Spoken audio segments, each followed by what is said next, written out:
10:04 de la mañana. Y a esta hora les damos la más cordial bienvenida a este programa Rastros y Rostros.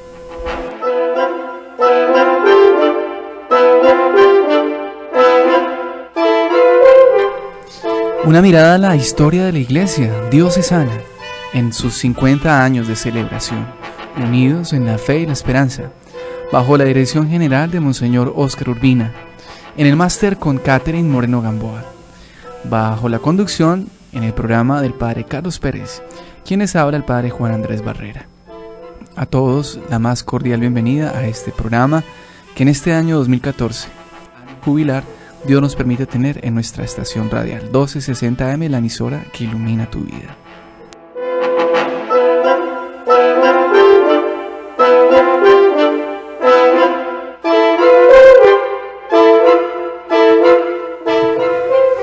Bueno, Padre Carlos, muy buen día, gracias por estar con nosotros una vez más. A todos nos alegra contar con su presencia y pues Padre, lo saludamos y regalemos la oración inicial.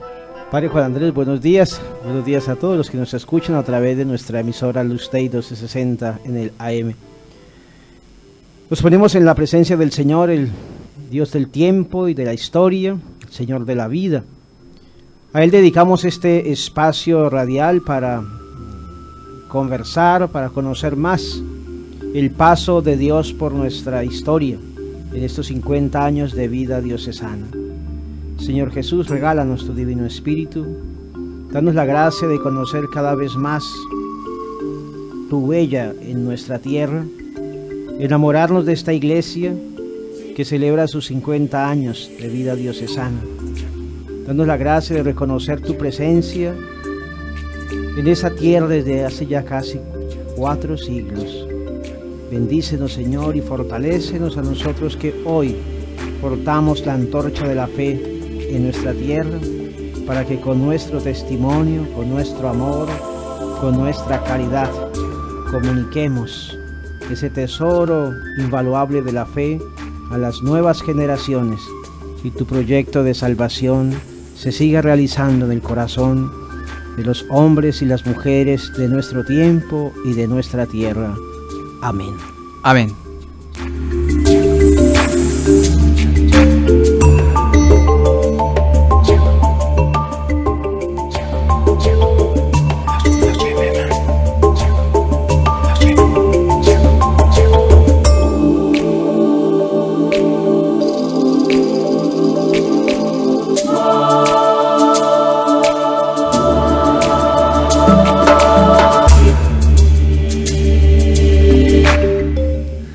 ...18 de la mañana... y como en todos los buenos programas, en los programas de televisión, por lo menos en las series, en las grandes series de televisión, siempre hay en la parte inicial unas imágenes, unos diálogos que muestran lo que sucedió en los capítulos pasados, en los capítulos anteriores. Así que pues aquí en esta gran serie, en este especial que la emisora tiene en este año jubilar sobre su historia, en estos 50 años de celebración, también hacemos una recapitulación de lo que hemos hablado en otros programas. Iniciamos nosotros hablando de Monseñor Gregorio Garavito, nuestro arzobispo, nuestro obispo emérito, especialmente teniendo en cuenta que en esos días que hicimos el programa cumplía 51 años, 52 de ordenación episcopal. Luego continuamos hablando ya de las parroquias que a la fecha de la creación de la diócesis estaban constituidas. Hemos hecho un recorrido por la parroquia de Medina, Nuestra Señora de la Candelaria. Luego nos trasladamos hasta San Martín, allí con la parroquia San Martín de Tours. San Martín de Tours, que actualmente está allí erigida esta parroquia, un pueblo que actualmente, un municipio que actualmente cuenta con 3 parroquias. Y ya nos adentrábamos en lo que era la parroquia de Villavicencio, la catedral Nuestra Señora del Carmen, sede metropolitana en la arquidiócesis de Villavicencio. Padre Carlos, entonces, si quieres hacer un pequeño recuento de lo que habíamos hablado de la catedral y pues sí, podemos muy bien, continuar. Usted lo ha hecho muy bien, Padre Juan Andrés.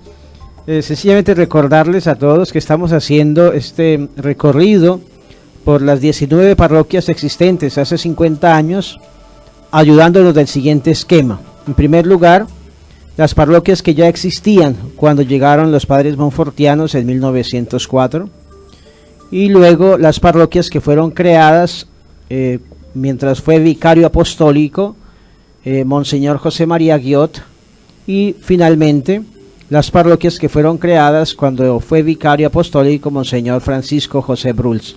Esos son los tres momentos en los que hemos dividido este recorrido histórico de las parroquias, 19 parroquias que existían hace 50 años, cuando el 11 de febrero de 1964 el Papa Pablo VI creó la diócesis de Villavicencio. Y estamos allí, ¿no? Estamos en esa primera parte, las parroquias existentes al momento de la llegada de los padres monfortianos. Vamos terminando ya ese capítulo. Sí. Y ahí fue las 4 parroquias, 3 parroquias que pertenecen a la diócesis, la parroquia de Medina, parroquia de San Martín y la parroquia Nuestra Señora del Carmen, actualmente la catedral, ¿no? Diremos una palabra sobre una parroquia que también existía, pero que ya no pertenece a la diócesis, sí, y que de hecho hace 50 años ya estaba perteneciendo a otra jurisdicción eclesiástica, que es la parroquia Inmaculada Concepción de Uribe, en la región del Ariari, que pertenece hoy a la diócesis de Granada. Así es. Cuando hablamos de historia, tenemos que tener en cuenta los antecedentes, y eso es lo que precisamente estamos teniendo en cuenta nosotros acá. Y qué bueno pues conocer estas parroquias. Quiero hacer una nota aclaratoria que nos enviaron por el WhatsApp. Yo ya lo había dicho en San Martín, ¿cierto? Sí, nos habían dicho que se había salido un sacerdote. Sí, bueno, de esa parroquia. Lo voy a buscar, ya le tengo ese dato porque perfecto, aquí lo tengo en el celular. Qué bueno, esto es muy bonito, esta retroalimentación con nuestros oyentes, porque nos vamos enriqueciendo, así como en el caso de Medina. También vamos teniendo más información que nos ayudará cada vez más a ampliar el conocimiento de la historia y del paso de Dios por la vida de los hombres y mujeres de nuestra tierra. Sí, entonces estas 3 parroquias son las que encontraron nuestros, digámoslo, patriarcas, ¿no? Patriarcas aquí los padres monfortianos. En la evangelización, aquí 100 años que se celebraron tan solemnemente en el año 2004, recuerdo. 2004, sí, fueron 100 años, y hay que tener una gratitud enorme con estos misioneros que tanto bien aportaron a la iglesia y a los llanos, porque hay que tener en cuenta que podemos hacer esta afirmación, padre: la historia de los llanos es la historia de la iglesia. Sí, desde el principio, ¿no? Yo en algún momento yo les compartí aquí cómo fueron los misioneros los que se quedaron, los únicos españoles que se quedaron en esta tierra, ¿no? La mayoría de los conquistadores españoles entraron a los llanos detrás del tesoro de los guaíbos, ¿no? Sí. Y no encontrándolo, pues se volvieron desilusionados, ¿no?, al interior del país. Y los misioneros, en cambio, se quedaron desde prácticamente, como decíamos ahora, desde el 1600, ¿no?, con los franciscanos, los jesuitas, los dominicos, el clero secular de la arquidiócesis de Bogotá. Ellos sí que se quedaron aquí trabajando, y pues la historia da testimonio de esto. Podemos subrayar también tantas equivocaciones, muy seguramente, pero un hecho histórico es que la iglesia, a través de sus misioneros, está a la base, ¿no? Es un elemento fundante de la cultura de los llanos orientales. Padre, aquí tengo el dato en el WhatsApp. El padre en San Martín, que pues salió, ¿cierto?, de esa región con la vocación al sacerdocio, es el padre Mesías Ramírez. Pues ese dato nos lo pasaron Bueno, es nuevo para mí realmente, tengo que reconocerlo, que es nuevo para mí, me alegra mucho, y averiguaré personalmente también más sobre el padre Mesías Ramírez, de pronto quien ha hecho llegar esta nota, si nos da otros elementos.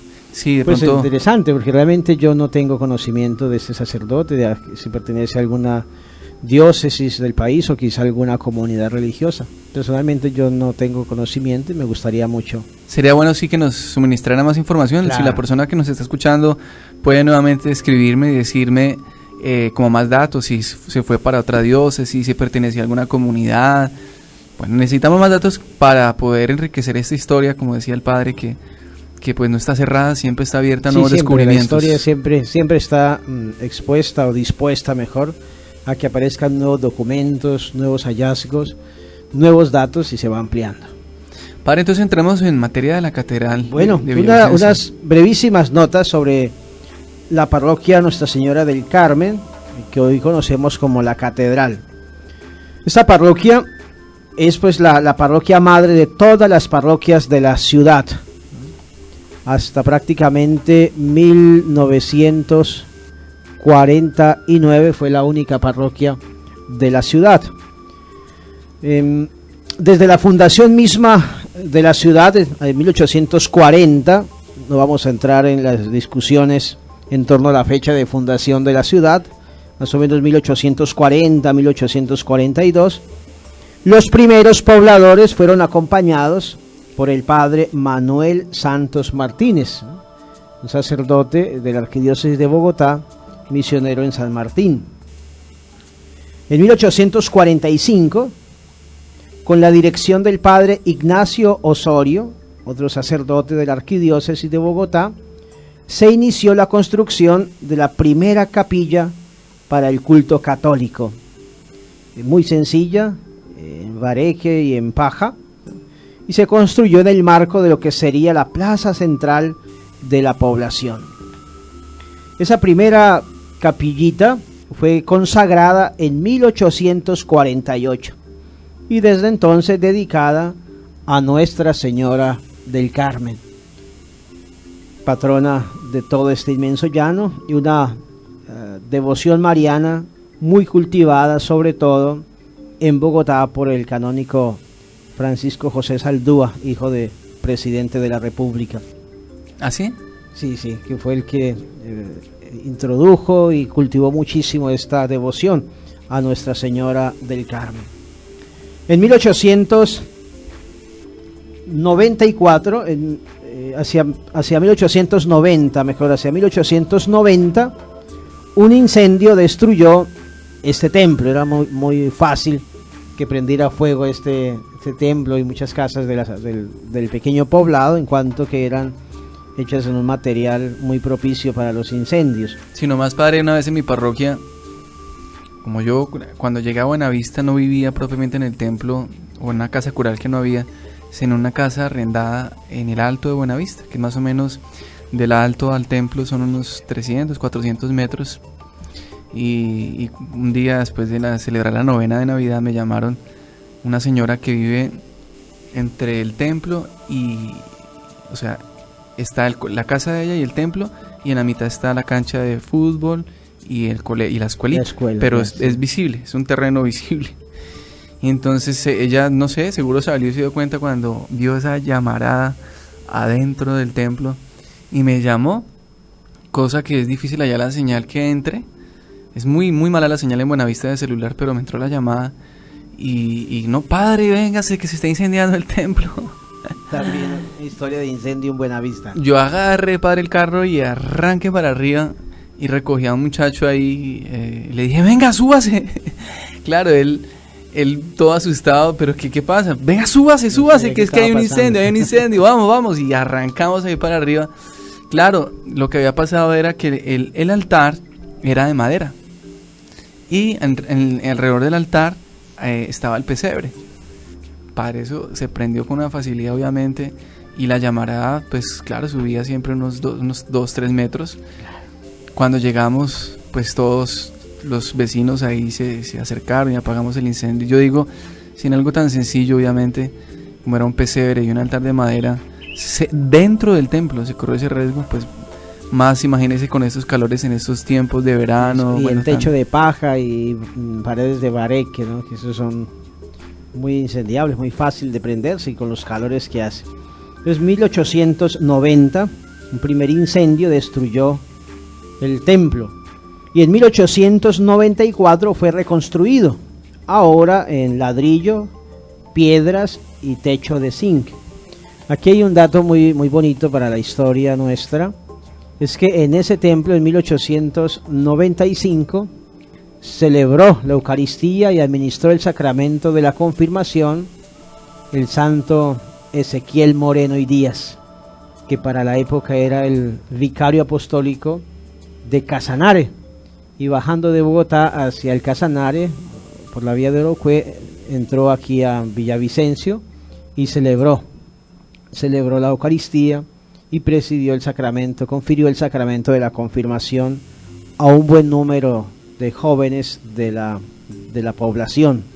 Hay fotos y hay testimonios muy bonitos de ese paso de este santo obispo por nuestra iglesia madre de la ciudad de Villavicencio, el beato Ezequiel Moreno y Díaz. En 1917, cuando la obra se hallaba prácticamente concluida, los temblores destruyeron buena parte de este templo que se había construido. Fue reparada nuevamente. O sea, en esa época hubo un terremoto. Sí, unos temblores fuertes, sí. 1917 fuerte, que se sintió en varias ciudades del país y averió. Muchos templos cuentan esta historia de esta misma época, del 1917. Unos temblores que destruyeron nuestro templo parroquial. Fue reparada luego, ya también siguiendo un poco los planos del padre José Adam Ramakers, un sacerdote monfortiano holandés que era también arquitecto y al que la ciudad y el país le debe varios templos, varias construcciones. O sea que prácticamente fue reconstruido.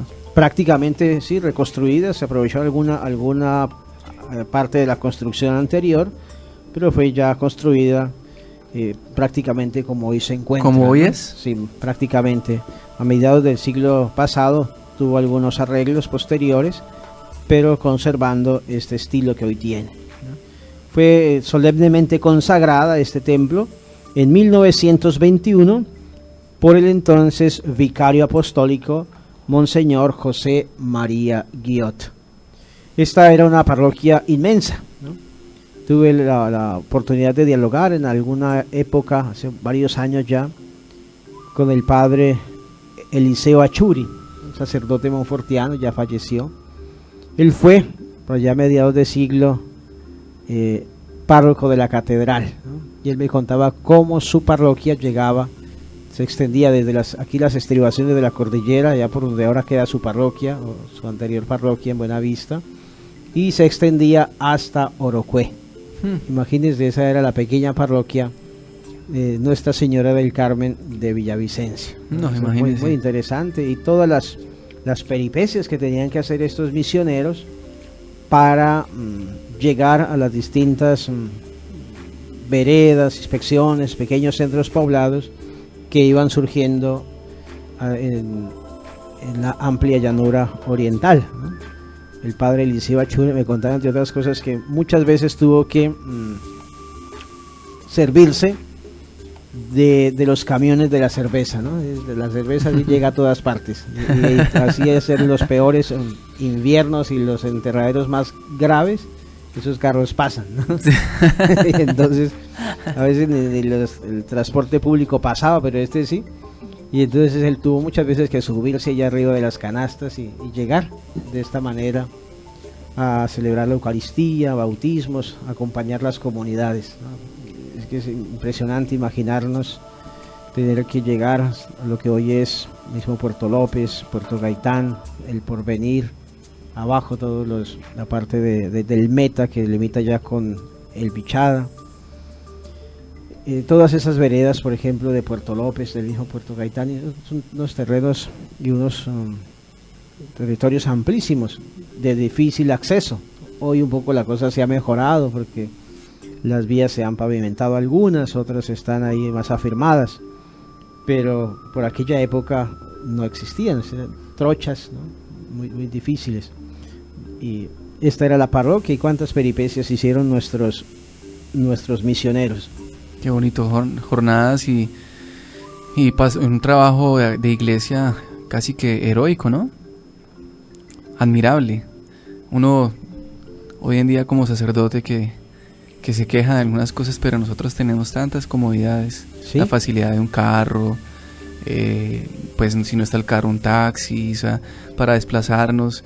Tenemos ya un territorio muchísimo más reducido que lo que más que imagínense, es que eso era que una tercera parte del Meta, no sé. Sí, eso era casi la mitad, ¿no? Casi la mitad de un Casi territorio la mitad, vastísimo. Casi la mitad.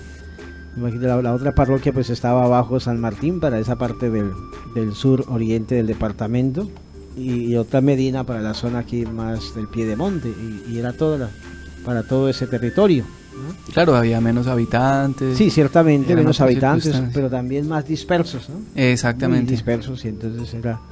Y a todos es impresionante las correrías de estos sacerdotes, los libros parroquiales de la catedral, por ejemplo, permiten seguir estas correrías de estos sacerdotes, ¿no? Porque, por ejemplo, bautizaban en todos estos poblados y venían a sentar las partidas en la parroquia de la catedral, justamente, ¿no? Y entonces allí está bautizado en Puerto López, Puerto Colombia, Puerto Porfía, El Tigre, El Viento, ¿no? Gaviotas, etcétera, ¿no? Y uno se pone a mirar en el mapa del departamento y descubre dónde queda cada territorio y las distancias que hay. Y ciertamente era con modos de transportarse pues muy precarios, ¿no? Fundamentalmente el caballo, y después cuando comenzó ya a abrirse paso las vías y los vehículos, pues también los vehículos, pero muy escasos, ¿no?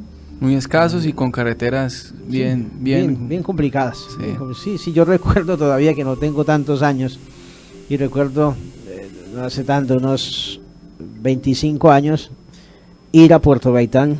Mi familia vive en Puerto Gaitán. Ir a Puerto Gaitán, eso era una aventura. Era una aventura, prácticamente uno no sabía a qué hora salía de Villavicencio, no sabía a qué horas o cuándo llegaba a Puerto Gaitán, ¿eh? Increíble, Dios mío. Impresionante. Esta es nuestra parroquia de la catedral, la conocemos hoy como la Catedral Metropolitana. Esta parroquia pues que nace, Padre Juan Andrés es que subraya esto con frecuencia, nace con el pueblo, ¿no? Con la comunidad misma. Y como bien escribe Monseñor Garavito, Villavicencio fue sacada de la pila bautismal por estos sacerdotes, Manuel Santos Martínez y después el padre Ignacio Osorio, ¿no? Que son los padres que acompañan el nacimiento de lo que hoy es esta floreciente capital del departamento del Meta, ¿no? Que como todos o la gran mayoría saben era una posada ganadera, ¿no? Para los que traían ganado, sobre todo de la zona de San Martín, pues este era un lugar obligado de pausa, de reposo, para emprender bien temprano, el día siguiente, la trepada de la cordillera a Bogotá, ¿no? Entonces esto comienza como una posada ganadera, donde se van construyendo pequeñas chozas, casitas, y luego se van ampliando, y allí ya viene la presencia del sacerdote para acompañar estas comunidades, la sugerencia de crear de construir una capilla para el culto, ¿no? Y como con el poblado y con la ciudad pues va creciendo también la iglesia y la presencia de la iglesia. Sí, señor. Bueno, tenemos las 10:28 de la mañana, vamos a una pausa con el himno del año del jubileo y con unos mensajes muy importantes. Ya regresamos.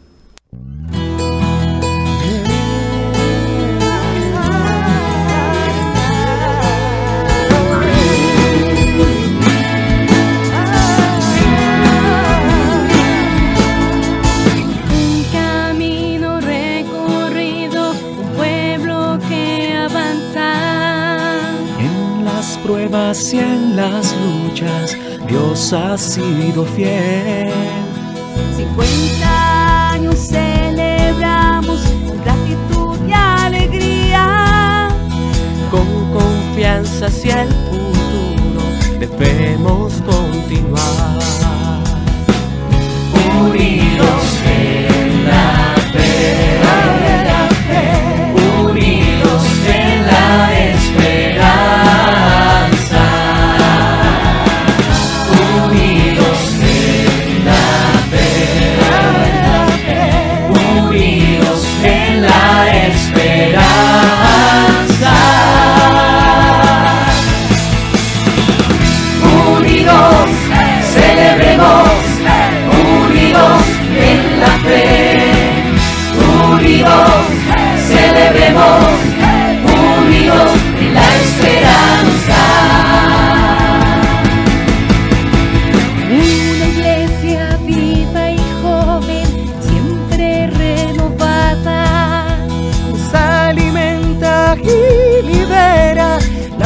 palabra de Dios. La Eucaristía es nuestro centro para vivir en comunión. Discípulos misioneros, unidos en la misión. Unidos en la fe, unidos en la esperanza, unidos en la fe, unidos en la esperanza,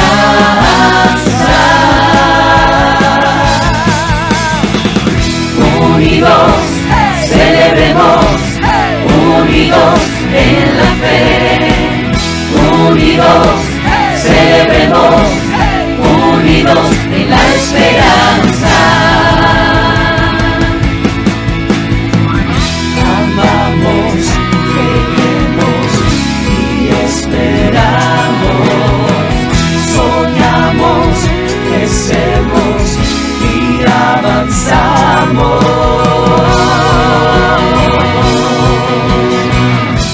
Unidos celebremos, unidos en la fe, unidos celebremos, unidos en la esperanza.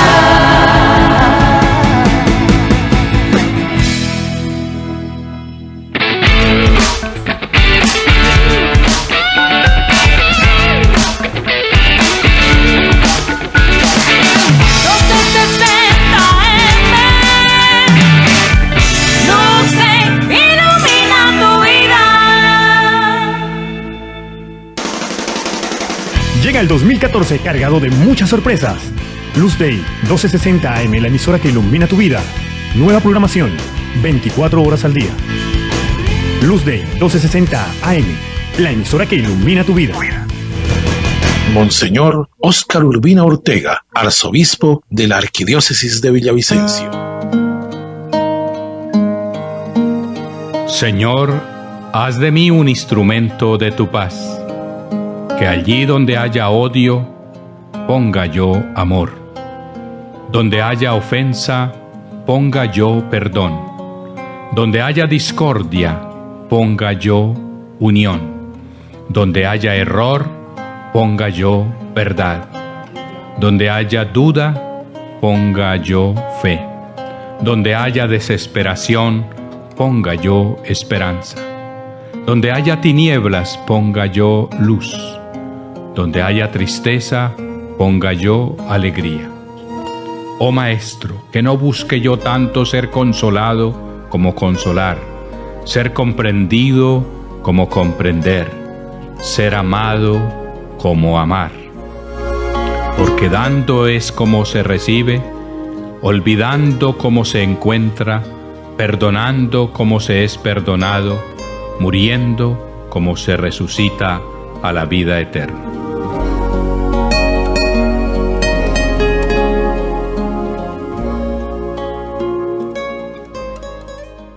Son las 10:33.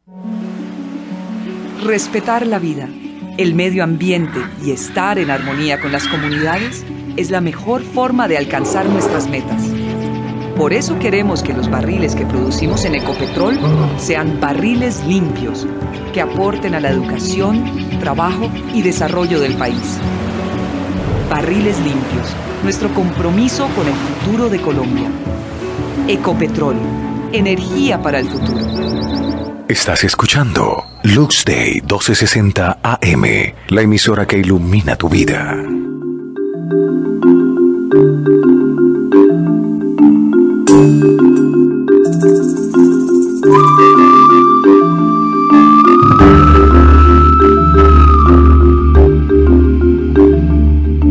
Rastros y rostros. Un programa haciendo una mirada, una visión a la historia de la iglesia diocesana aquí en los Llanos Orientales. Diócesis de Villavicencio, 50 años, unidos en la fe y la esperanza. Continuamos entonces, Padre, hablando de esta parroquia, la Catedral Nuestra Señora del Carmen, una parroquia que actualmente es patrimonio de nuestra ciudad. Al frente está la plaza, la gobernación del Meta.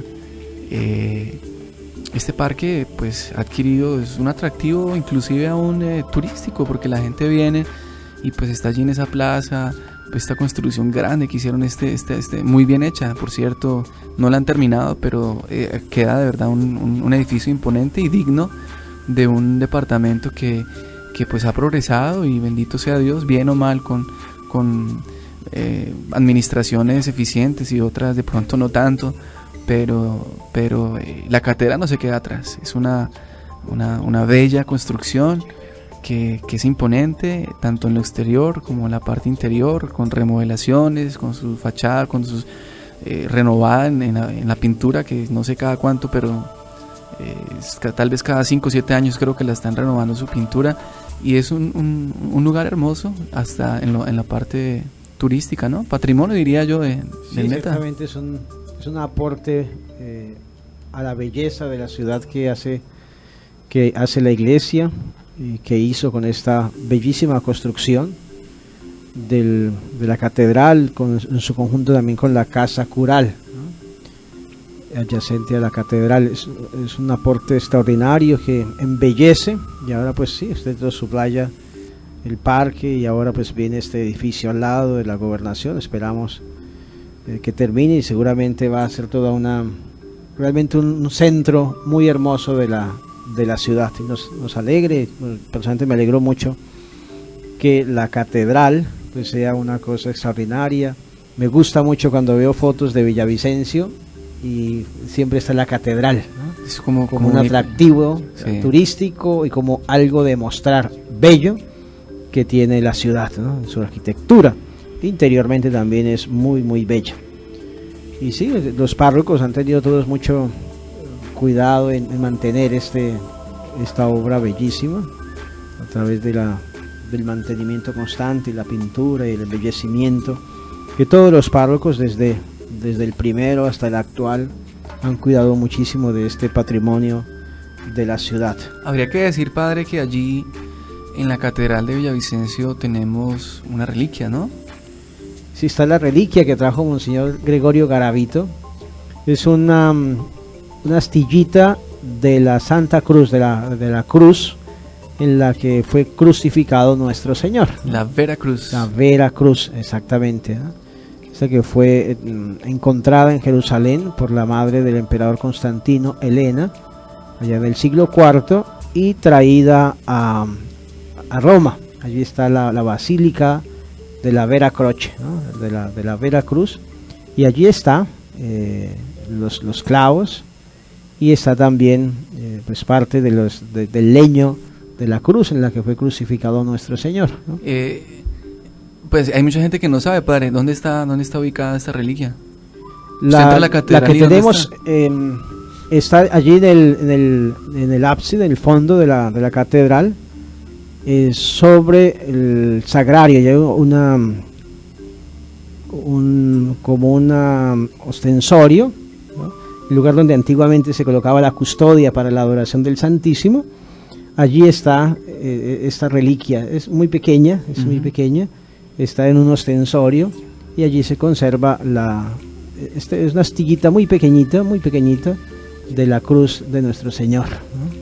Allí, sí, en otro tiempo, sobre todo Monseñor Gregorio Garavito, cuando ejercía como obispo nuestro, y el padre Moisés Rodríguez, cuando fue párroco de la catedral, pues hicieron mucho más visible este culto a esta reliquia de la cruz de nuestro Señor, ¿no?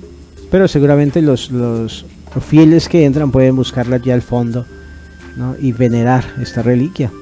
Y también sé que el padre Gustavo Botero, párroco actual, está muy atento a esta reliquia, que realmente es un tesoro para nosotros, un tesoro tener esta astillita, aunque pequeñita, de la cruz de nuestro Señor.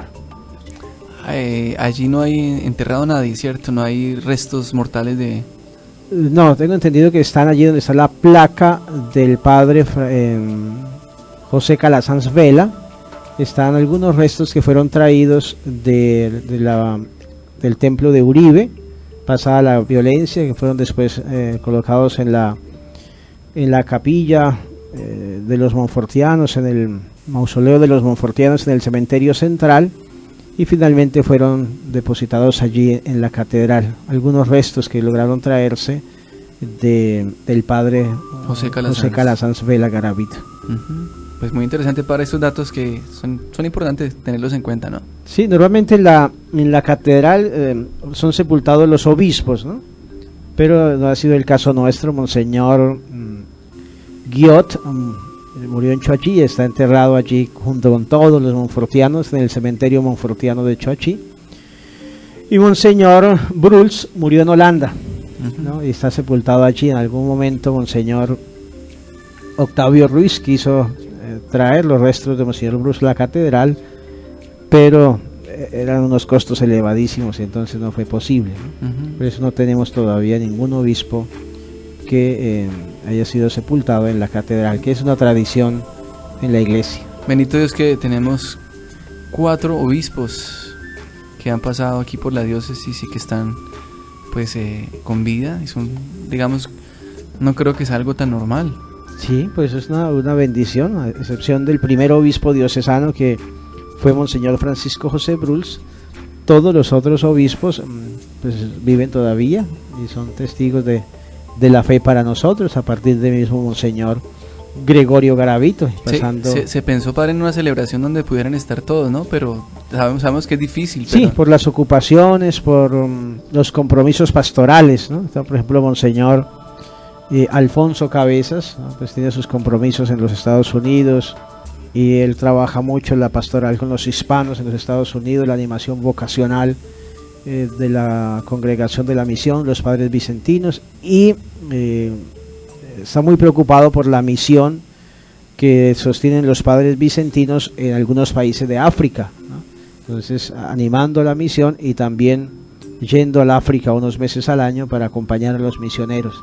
Eso, de una parte. De otra parte, Monseñor Octavio Ruiz, con sus compromisos en el Vaticano, la Curia Romana y la Congregación para la Nueva Evangelización, pues igualmente mantiene muy atareada, muy llena su agenda, y es difícil lograr juntarlos a todos, ¿no? Lograr juntar a todos los obispos. Estos son los obispos que han pasado, ¿no?, por nuestra diócesis, y ahora pues la bendición de tener a Monseñor Óscar Urbina. Oportunamente en nuestro programa hablaremos de la vida y las obras de cada uno de estos obispos. Es una de nuestras metas también, claro, rastros y rostros. Sí, porque tenemos que, sobre todo para las nuevas generaciones, pues volver la mirada hacia estos grandes hombres que forjaron nuestra diócesis, ¿no? Monseñor Francisco José Bruls, Monseñor Gregorio Garavito, ¿no? Yo siento que tenemos que hacer mucho más presente estas figuras, ¿no?, en el seminario, en mi trabajo como formador en el seminario. Yo siento a veces un tantico de tristeza porque nuestros nuevos seminaristas no conocen, por ejemplo, quién es Monseñor Gregorio Garavito y qué hizo Monseñor Gregorio Garavito, ¿no?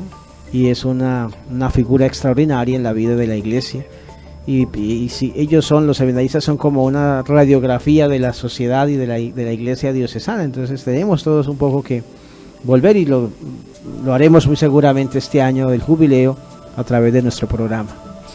Sí, padre. Bueno, usted, su merced, es el que nos lleva la pauta de la catedral. ¿Habría que dar algún otro dato, hacer algún otro comentario, o seguimos avanzando, padre? Vamos a tratar de concluir ya esta primera sección. Quiero sencillamente contarle a los oyentes que también, cuando llegaron los monfortianos en esta región que fue entregada al cuidado pastoral de los padres monfortianos, existía una cuarta parroquia, que era la parroquia de Uribe, ¿no? Uribe, ¿no? El señor Gregorio Garavito subraya mucho, no es la Uribe, es Uribe, allá en la región del Ariari. Esta parroquia y este pueblo, pues sus orígenes se remontan al 1865, en el tiempo del boom de la quina y del caucho, ¿no? Esa región fue dada en concesión por el gobierno a la empresa quinera Compañía Colombia, de la sociedad Herrera y Uribe. Y esta sociedad Herrera y Uribe acordó la construcción de un poblado con el fin de administrar todos estos terrenos baldíos que el gobierno le había entregado en concesión para la explotación de la quina y del caucho. Esto fue en su momento, en el momento del boom, finales del siglo XIX, pues un negocio muy productivo, ¿no? Y el éxito de este negocio pues hizo también entonces que la región llegara a ser una tierra muy floreciente. La misma población de Uribe llegó a ser una población de las más florecientes de la parte suroccidental del departamento del Meta, ¿no? Era una ciudad, un poblado, un pueblo muy frecuentado, donde se movía también mucho dinero y donde se movía gente importante del centro del país, sobre todo de Bogotá, que participaban de este negocio de la quina y del caucho. Por eso también es entendible que el padre José Carasanz Vela Garavito haya escogido Uribe como el centro de su actividad pastoral en todo aquel periodo de 1870 hasta 1895, que fue el único gran misionero del Oriente, porque Uribe era un lugar floreciente, tenía muy buena comunicación con el centro del país, ¿no? Esta compañía Colombia, a través del Huila, allá está un poblado Colombia todavía, que debe su nombre a esta compañía, y también por la región del Sumapaz se comunicaban muy rápidamente con el centro del país, ¿no? Para sacar los productos para toda esta vida comercial. Eso le dio mucha vitalidad, y el padre Vela Garavito pues se apoyó en esta vitalidad de Uribe para hacerla su centro de acción pastoral. Pasado el boom de la quina y del caucho, pues también pasó el boom de Uribe, ¿no? Empezó a decaer. Escribe un padre monfortiano por allá por el 1911 y dice, cuando ellos llegaron, o sea 1904, dice: Uribe, que había florecido en años anteriores, no era más que la sombra de su antigua riqueza, y tanto así que no fue atendida inmediatamente por los monfortianos, ¿no? Solo hasta 1908 comenzó a contar con la presencia de un sacerdote monfortiano, y se atendió como parroquia hasta la creación de la prefectura apostólica del Ariari, también ahí en enero de 1964, y entonces por eso en febrero, el 11 de febrero, pues ya no se cuenta entre las parroquias de la nueva diócesis, ¿no? Pero quería hacer esta anotación para reconocer que hubo esta parroquia, que los monfortianos trabajaron bastante en esta región del Ariari, que antes perteneció al vicariato apostólico de los Llanos de San Martín. Actualmente esa parroquia está también asentada y es atendida pastoralmente por el vicariato. Sí, pertenece también, entonces desde hace 50 años pertenece a lo que hoy es la diócesis de Granada, y es una parroquia, ¿no? Es una parroquia atendida. Allí está lo que está ahora el padre Henry Arias, del vicariato de la diócesis de Granada, es el párroco de Uribe, ¿no? Y desde esta parroquia, desde la parroquia de la Julia, pues la iglesia ha acompañado muchísimo todo este proceso de violencia, de paz. Sí, es una zona que ha sido muy golpeada, ¿no? Azotada. Sí. Como usted dice en un primer momento, el boom económico, pero también sabemos que es una zona muy, muy complicada a nivel de orden y de afectación por la violencia, ¿no? Sí, porque desde hace 50 años también, cuando comienza este conflicto del que hoy tratamos de salir, pues los movimientos guerrilleros buscaron esa región como el lugar para su conformación, ¿no? Y entonces, aprovechando también el descuido y el abandono de parte del gobierno, ¿no? Por allá, en 1962, 1964, nacen las FARC, y ese va a ser desde entonces una región muy, muy de sus dominios. Sí, sí, señor. Pues bueno, un dato también muy importante para tener en cuenta, son hermanos nuestros, una diócesis hermana, además que hace parte de la arquidiócesis, ¿no? Es una diócesis sufragánea, y pues ellos tienen también su propia historia, cuando celebren sus 50 años como diócesis allá en Granada, pues también tendrán que hacer todo un recorrido para hacer lo que nosotros estamos haciendo. Pero entonces, qué buen dato, padre, no podemos olvidar esas, dentro de las huellas que estamos recorriendo de nuestro pasado, de nuestra historia, pues lugares, personas y acontecimientos que también han estado ahí presentes y que de una u otra forma también hacen parte de nuestra historia. Sí, todas estas diócesis y vicariatos de los Llanos Orientales están muy vinculados a la historia de la arquidiócesis de Villavicencio, ¿no? Todo esto perteneció a un único vicariato, ¿no? Que fue el vicariato de los Llanos de San Martín, posteriormente vicariato de Villavicencio, todo el oriente, ¿no? El departamento del Meta, Vichada, Guaviare y Guainía, Albaupés. Tenemos una llamada, padre. Bueno, bienvenido. Vamos a recibirla. Buenos días. Buenos días, padre Juan Andrés, Dios los bendiga. Gracias. ¿Con quién tenemos el gusto de hablar? Carmen Rosa. Carmen Rosa, Dios la bendiga. ¿Tiene algo para compartirnos? Cuéntenos. Pues, padrecito, pues que nosotros se nos olvidó que Monseñor Garavito cumplió años el sábado, que fueron sus 95 años de vida. Sí. El 9 de marzo, tiene toda la razón, el 9 de marzo, sí. Monseñor cumplió años, 95 años. Ayer. Se nos olvidó, sí, claro. Nosotros lo el 9 de marzo. Sí. Hoy es 10, entonces doña Carmen, no fue el sábado, sino ayer cumplió 95 años de vida. Perfecto. Y en toda la Eucaristía ningún sacerdote lo puso Sí, tiene toda la razón. Sí, no, bueno, de pronto sí alguno lo hizo, ¿no? Pero sí, el 9 de marzo, ayer, entonces cumplió años Monseñor Gregorio Garavito. Señora Carmen Rosa, gracias por su memoria.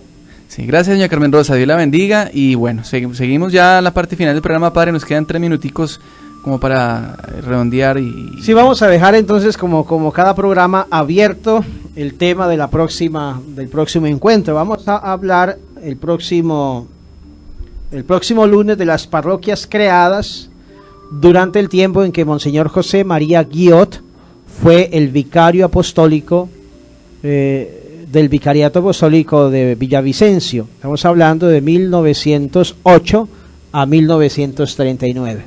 Ese será el arco de tiempo del que hablaremos en los próximos programas y de las parroquias. Dejo indicadas las 2 primeras de las que vamos a hablar: la parroquia La Inmaculada Concepción de Restrepo y la parroquia La Santa Cruz del municipio del Calvario. Estas son las 2 primeras parroquias que se crearon de parte de Monseñor José María Guillot y de las que hablaremos, Padre Juan Andrés, el próximo programa. Saludamos e invitamos a nuestros oyentes también para que vayan aunando datos y que de pronto, si aquí no los tenemos, pues como la señora Carmen Rosa ahora, pues nos regalen con sus intervenciones esta información, y así todos vamos conociendo más la historia de la iglesia y llamando mucho más esta iglesia, la iglesia católica. Sí, Padre Carlos, le damos gracias a Dios. Les cuento a todos nuestros oyentes que estamos contentos porque ya nos llegó el repuesto de Chile y tenemos nuevamente nuestro estado sólido funcionando, lo que repercute para bien de la potencia y la calidad del sonido. Igual estamos como en este periodo de ajuste nuevamente con el nuevo equipo. Hay que hacer algunas mediciones, algunos cambios importantes, pero Dios nos da la gracia de poder nuevamente tener este estado sólido para que ustedes puedan tener una mejor señal con más potencia. Agradecemos al Señor y encomendamos al buen Dios esta tarea evangelizadora que pues es con el apoyo de ustedes. La diócesis a nivel, después lo comentaremos, ¿no? También los medios de comunicación tienen su historia y pues también hay que tener en cuenta cómo se ha logrado evangelizar durante todo este tiempo a través del periódico, la revista, inclusive el cinema que hubo aquí el primero. La iglesia y los padres monfortianos fueron pioneros en esto, ¿no?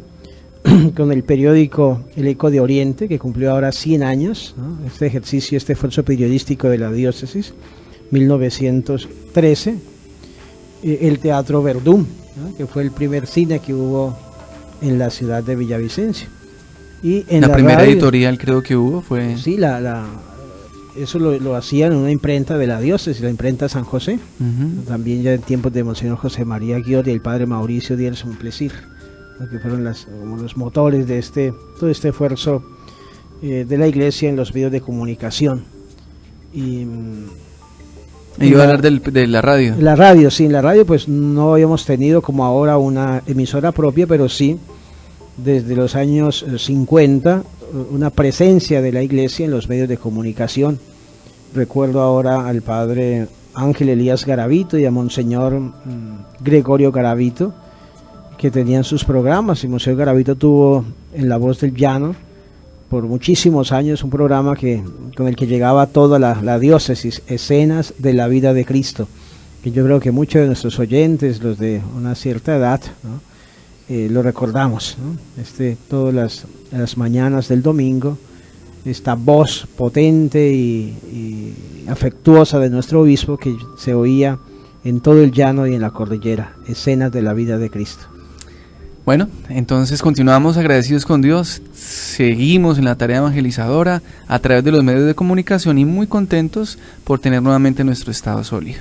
Gracias por estar con nosotros aquí en Rastros y Rostros. A todos les enviamos la más calurosa bendición en el amor de Cristo Jesús y de la Santísima Virgen María, y esperamos encontrarnos, Dios mediante, nuevamente la próxima semana en este programa que nos acerca a la historia de la Iglesia en estos 50 años de la diócesis de Villavicencio, unidos en la fe y la esperanza. Gracias, Padre Carlos.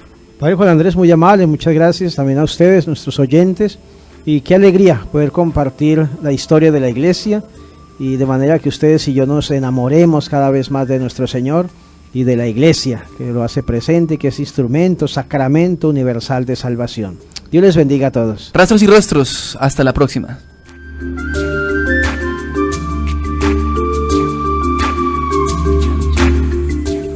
Todos los lunes a las 10 de la mañana, Rastros y Rostros. Dios ha sido fiel. Una mirada a la historia de la Iglesia Católica. Dirige el Padre Carlos Pérez. Invita Luz Day 1260 AM, la emisora que ilumina tu vida. Celebremos, unidos en la esperanza.